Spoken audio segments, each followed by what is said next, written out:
কোরিয়াতে আমার আরেকটি সকাল শুরু হলো আজকে সকাল সকালই ঘুম থেকে একটু উঠেছিলাম, কারণ আজকে ওয়েদারটা দেখে মনে হচ্ছিল খুব সুন্দর একটা ওয়েদার হবে বাইরে।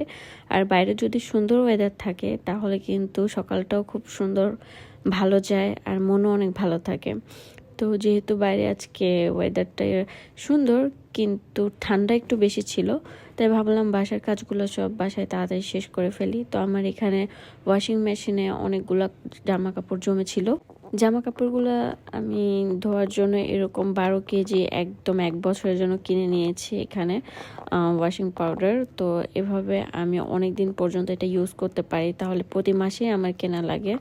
আর এখানে আমি ওয়াশিং পাউডারের সাথে এই টিস্যু মতো পারফিউমগুলো দিয়ে দিচ্ছি। এটা কিন্তু কাপড়ের দুর্গন্ধ দূর করে আর কাপড়গুলো অনেক বেশি রিফ্রেশিং লাগে পরতে। তাই আমি এটা সবসময় ইউজ করি। একসাথে যদি বেশি কাপড় হয় তাহলে 2-3টা করে ইউজ করি, আর যদি অল্প কাপড় হয় তাহলে একটা দিয়েই শেষ করে দিই। বাড়িতে থাকলে অনেক সময় মনে হয় সারাদিন কি করি, কিন্তু আসলে বাড়িতে ছোটোখাটো এত কাজ থাকে যে সারাদিন সময় চলেই যায়।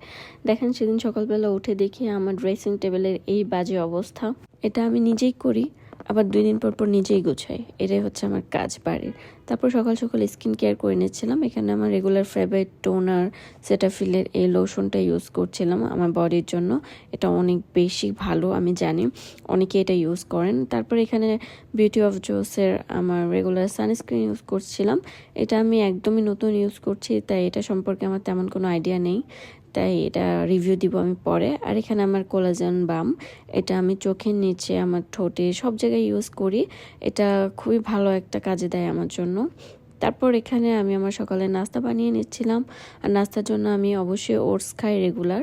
ওটসের সাথে মাঝে মধ্যে চিয়া সিডটা আমি ইউজ করি, এটা আমার ভালোই লাগে। তা না হলে আমি এটা ড্রিঙ্কস হিসেবে খেয়ে নিই, কারণ চিয়া সিড আর ওটস খুবই ভালো একটা কম্বিনেশন নাস্তার জন্য।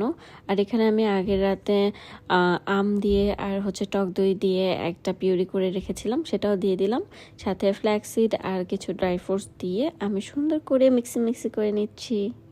আর রাতের জন্য আমি এখানে কিছু ডো করে রেখেছি, কারণ রাতে আমি রুটি খাবো। এখন আমি প্রপার ডায়েটে আছি, তাই একটু মেনটেন করে রুটি বানাচ্ছি। দেখেন আমার রুটি বানানোর অবস্থা, কারণ এখানে যে বেলুনটা ছিল ওটা একদমই বাজে কাজ করছে না।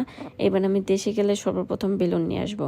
আর আপনারা যারা দেশের বাইরে থাকেন এই ধরনের ছোটোখাটো বিষয়গুলো অবশ্যই মাথায় রাখবেন। হুট করেই আমার একটু টক ঝাল টাইপের কিছু খেতে ইচ্ছা করলো, তো ভাবলাম একটু চটপটি বা ফুচকা যদি করা যায়, তো সেটাই এখানে বানানোর ট্রাই করছিলাম।